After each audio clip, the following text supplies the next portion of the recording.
Welcome to the IT Smart Guy podcast, a technology podcast aimed at the modern business owner. And here's your host, Tony Edwards. Hello and welcome to episode 11 of the IT Smart Guy podcast, the tech-based podcast for the modern business owner. My name's Tony, and in this episode we'll talk about a few things that have happened in the tech world recently with Microsoft. Then I talk about some of the high-profile cyber attacks that have been in the news recently in the brain dump. And as always, I'll be sharing my tip of the episode at the end. Let's jump straight into the news. Let's look at what's happening in the news. So, in the news this week, Microsoft have given us a date for when their price increases are going to come into effect. In the UK, Microsoft products will be going up by 9%. And this is a way to align the UK pricing up against the dollar. So it's more of a currency alignment as opposed to putting their prices up for the sake of putting their prices up. What I like about this is that Microsoft have given some notice that this is going to happen. News broke around the Christmas period, and the change is coming into effect on the 1st of April. Could it be an April Fool's? I doubt it, but I think it would be quite funny if that's exactly what it turned out to be. No word as yet as to whether the entire product line will have a price increase or if it's only going to be on certain products. I'm sure when I heard the rumours early on that it might not affect everything, but only time will tell on this. And as more information comes out, we will, of course, put it out there through the podcast. Another Microsoft story that we've seen this week is around ChatGPT, and it looks like Microsoft are going all into the AI chat space, as they could be making further investments into the platform. Now, Microsoft initially invested $1 billion into the startup back in 2019, and they could invest up to $10 billion to achieve a goal of embedding this AI into their product set. Now, I think this is a really shrewd move for Microsoft, and the business potential that this technology has is crazy. I've seen YouTube shorts where people have used it to write songs. I've used it to write a few social posts. Please check out one I wrote a little while back, start of the month, explaining cybersecurity to a 5-year-old. The main part of this text was written all by AI, and it was written in less than 3 minutes. Now, it's not word perfect, and if you're UK based, you may need to fix the spelling because it does use Americanized English. But what the stuff it pops out is really good, and who knows? In 3 to 5 years, it's possible this technology could put people out of work. Take copywriters, for example. Why would you pay a company? Why would a company pay a copywriter X amount per hour when AI could write you something potentially just as good in just a few minutes on demand when you need it? Excuse me. Don't get me wrong. A great copywriter is worth their weight in gold, but these types of platforms will make it harder for new copywriters to enter the market because the margins to be able to make a decent living from copywriting will be slim unless they're able to produce great content on demand. It will be interesting to see what happens with ChatGPT and other AI platforms, and it's something I will be keeping an eye on in terms of progress. So, before we go on to my rant, I mean the brain dump, I just want to give a quick shout out. And my shout out this time is going out to Paul Newton and Jesse Lawrence. During the pandemic, when the business was not making any money or very, very little, I was working nights in a supermarket to make ends meet. Their podcast, Newton's Nuggets, along with a few others, got me through those night shifts. I've been a staunch supporter of their show. I've been a sponsor, a guest. I was their very first Nuggeteer of the week. Nuggeteer is what they call their followers, a bit like Justin Bieber had the Beliebers or whatever they were called. And I even wrote their little Nuggeteer jingle too. I just want to use this platform to say thank you. You guys are awesome. We need to get a date in the diary for Toasties and also to get you on here as guests as well. They're also running Mental Theft Day in the coming months, so please look out for that.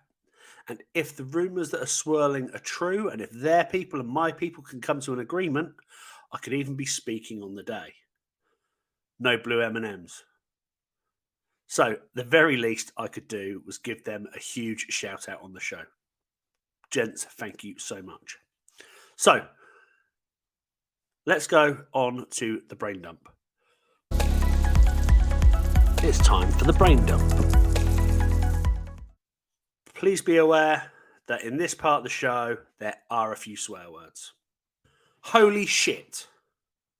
Here we are, 3 weeks, 3 short weeks into 2023, and the amount of cyber attacks and data breaches that have been announced across the media is insane. Just this week, there have been announcements from some huge companies, the likes of Norton, the Guardian newspaper, Royal Mail, the parent company of Pizza Hut and KFC, Yum. No, that's the name of the company, and more. And that's before we even get talking about the usual suspects, my favourite company to talk about, LastPass, and also MailChimp. Both of these have been in the news lately for breaches. LastPass, obviously, they had twice. They've been breached twice in the last 6 or 7 months, and for MailChimp, it's been 3 times in the past 12. Yet companies are still using these products. Now, I have a theory that most people that listen to this podcast are either business owners or they're interested in tech.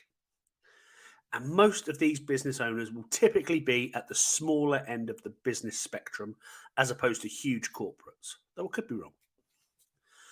How is an owner-managed business supposed to keep their business secure if companies that operate on a global level with massive budgets can't do it? It just doesn't make sense. Now, I've said this before and I will say it again and again and again. Nothing is 100% safe. Nothing is 100% secure. All we can do is our best to ensure that our data is safe. When you subscribe to a service, you kind of expect these companies to be able to look after you.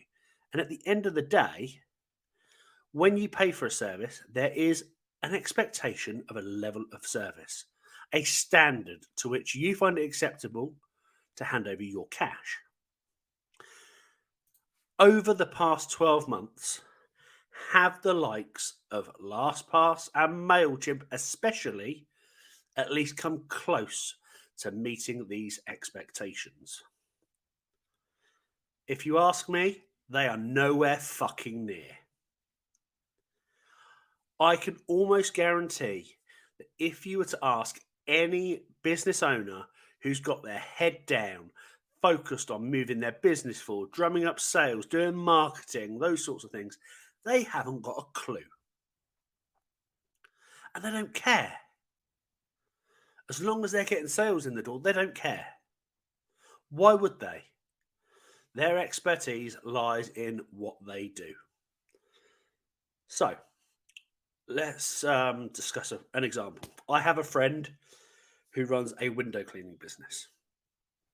And most, if not all of his business comes from recommendation and referral. He does a good job 2 or 3 times. Somebody says, "Oh, do you know a window cleaner?" Yep, speak to Bob or Graham or Dave or whatever his name is. Doesn't matter. The only marketing he does is a little bit of, "I've done this sort of thing today" on some social media. That's the only outbound marketing he's ever really done.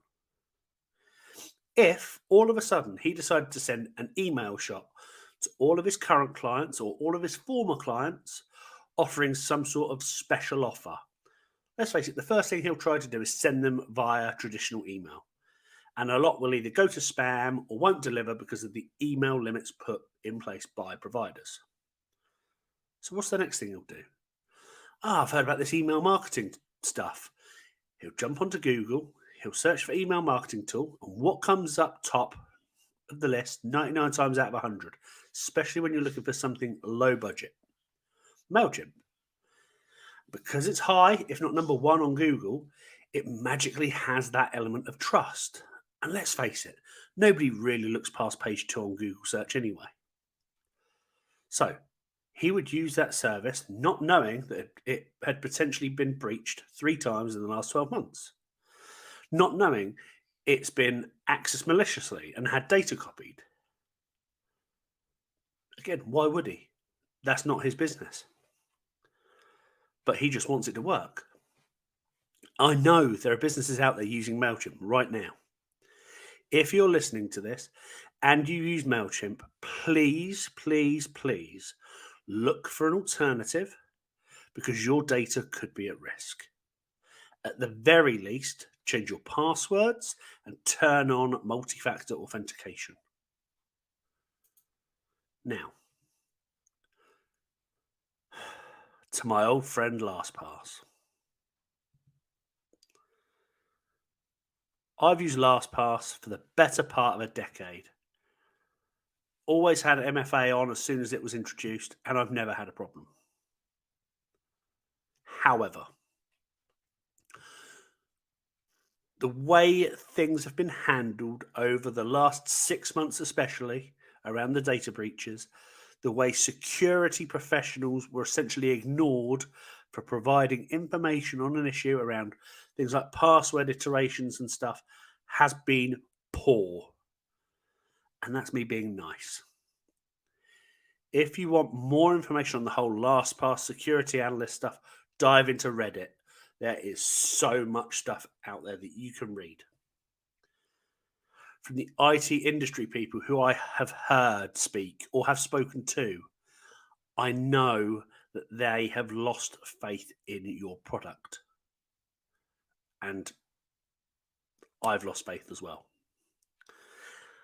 Let's face it, I would be a pretty shitty IT company if I was to ignore all of that evidence, and I would be an even worse IT company if I let my customers continue to use your service without providing them with the information. With that being said, if you are a LastPass user and you haven't done anything with your master password for at least the last 3 months, there are a few things you should do right away.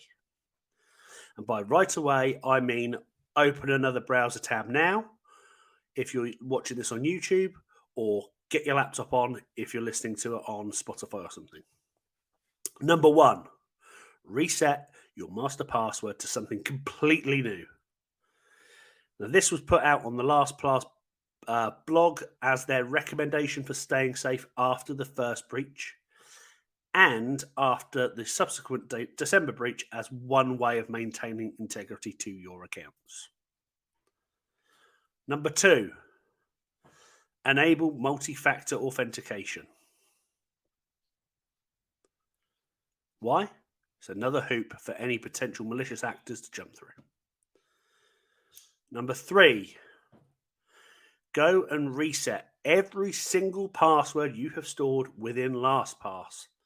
Number 4, put them into a password manager that isn't LastPass. Get away from LastPass. If you're looking for recommendations, take a look at previous guest Pete Matheson's YouTube channel. He's recently published his best password manager for 2023 video. There are 5 or 6 that he talks about on the list, one of which you can completely ignore. I'm sure you can guess which one, and I'll put a link to the video in the show notes.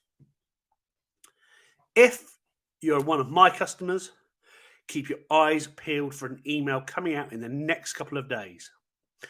I've been reviewing and testing a number of different password managers, of which I'll be offering one either as part of the service or as a low-cost add-on if you currently don't get password management services from me. As a reminder, nothing is 100% safe. Nothing is 100% secure. I'm going to keep banging that drum until I am blue in the face instead of red in the face. Let's move on to my tip of the episode, which might be me repeating myself. Our tip of the episode.